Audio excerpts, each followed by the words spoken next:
हे 18वं वर्ष म्हणून आपण या ठिकाणी जाहीर केलं की ही 18वी बौद्ध धम्माची ही परिषद आहे 18व्या वर्षातली. जी 18 वर्ष पासून तुम्ही ही धम्म परिषद भरवत आहात.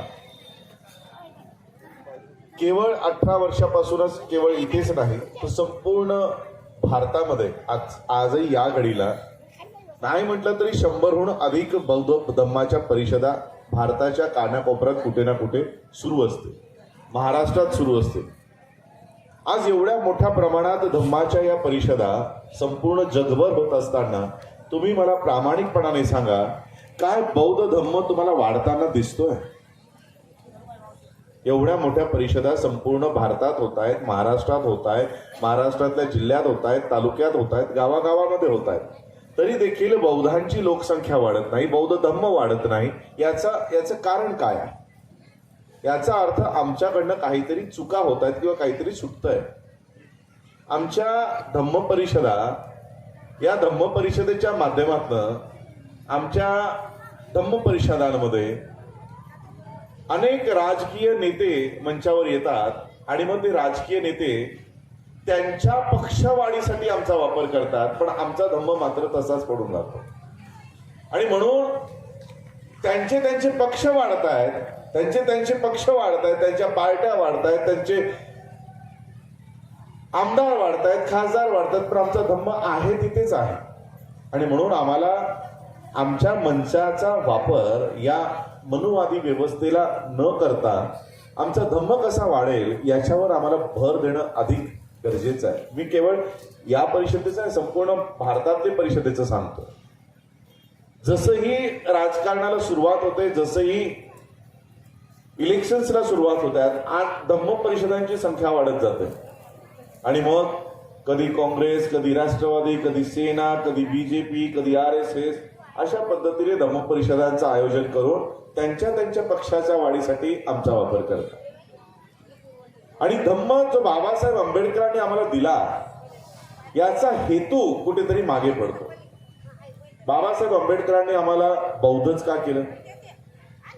बाबासाहेब आंबेडकरांनी ज्या काळात, ज्या वर्षी हा धम्म स्वीकारला, त्यापूर्वी बौद्ध धम्माचा या देशामध्ये नाव देखील उरलेलं नव्हतं. इतक्या प्रमाणात धम्म या देशातून मिटवून टाकलेला होता.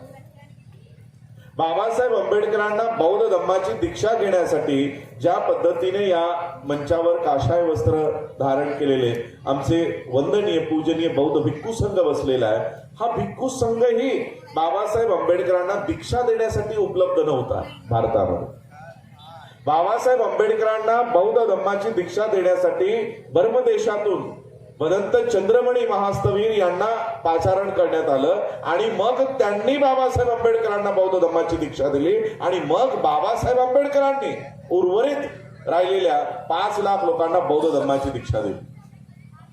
म्हणजे बौद्ध होण्याची संख्या कोणत्या सालापासून सुरू झाली? 1956 पासून. बौद्ध भिक्खूंची संख्या कधीपासून सुरू झाली? 1956 पासून.